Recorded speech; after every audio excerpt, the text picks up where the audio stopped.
वरिष्ठ पत्रकार इंदौर से जीवन साहू जी, माफ करिएगा जीवन साहू जी, आप सुन रहे होंगे रामदेव बाबा को किस तरह से, जिस तरह से उन्होंने सियासत में पदार्पण किया है। पहले तो पूरे सियासत के शुद्धिकरण की बात कर रहे थे, अचानक से जिस तरह सियासत में उनका पदार्पण हुआ है और एक सियासी दल के वो साथ की बात कर रहे हैं। ऐसा नहीं है कि भ्रष्टाचार दूसरे दल में नहीं है, दागी नेता दूसरे दल में नहीं है, लेकिन जो इनका कदम है रामदेव बाबा, क्या आपको लगता है कि इससे उनकी साख जो है, उनकी साख रामलीला मैदान में जो हुआ था और जो जिस कदर वो वहां से निकले थे उसके बाद उनकी साख कम हुई थी, क्या इसके बाद उनकी साख जो है बढ़ेगी? या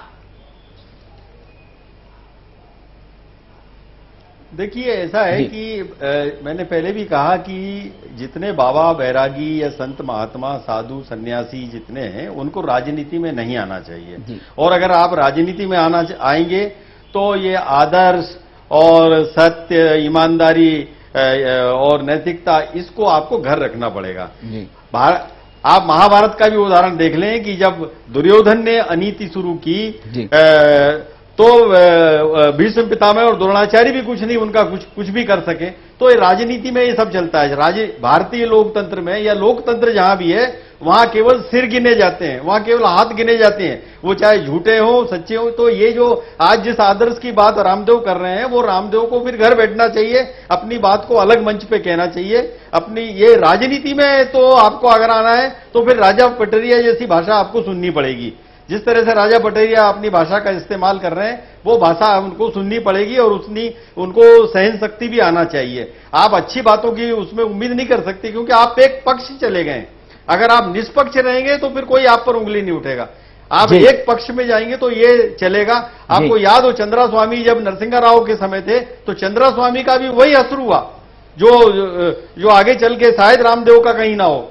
सत्ता में अगर मान लो नहीं बिल्कुल आप जो कह रहे हैं वो हमारी चर्चा का भी प्रश्न तो वो यही नहीं पसंद करेंगे फिर। जी जीवन जी, यही हमारे चर्चा का प्रश्न है। मैं दीपक जी के पास जाऊंगा। दीपक जी, जिस तरह से बाबा रामदेव जी ने यू टर्न लिया है एक, और पूरे आपके बीजेपी के गोदी में आके जिस तरह से बैठे बाबा रामदेव, कहीं ये तो नहीं है कि मोदी गंगा में डुबकी लगाकर कांग्रेस से अपना भविष्य सुरक्षित करने की उनकी ये कहीं पैतरा हो?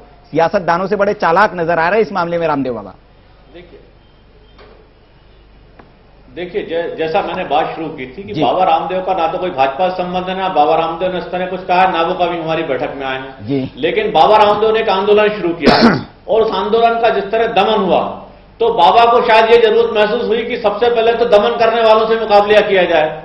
जैसे 1975 में जब आपातकाल लगाया श्रीमती इंदिरा गांधी जी ने, तो बहुत सारे राजनीतिक दल एक साथ खड़े हो गए, उनके साथ बहुत सारे गैर राजनीतिक लोग भी खड़े हो गए जिनका चुनावी राजनीति से कोई लेना देना नहीं था, लेकिन इस बात से लेना देना था कि इस देश में अगर लोकतांत्रिक अधिकारों का हनन हो रहा है तो लोकतांत्रिक अधिकारों की स्थापना सबसे पहला लक्ष्य होना चाहिए।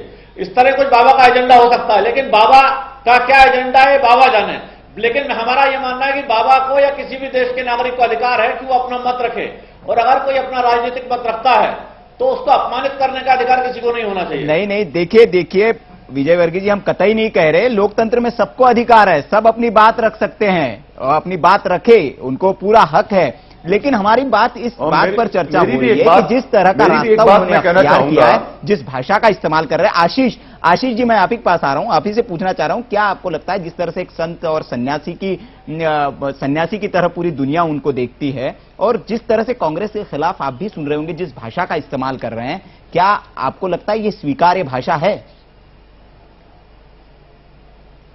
मैं यही एक आपसे बात कहना चाह रहा हूं कि क्या किसी देश के साधु को या संत को या किसी व्यक्ति को अपनी बात कहने का या अपनी बात कहने का हक नहीं है?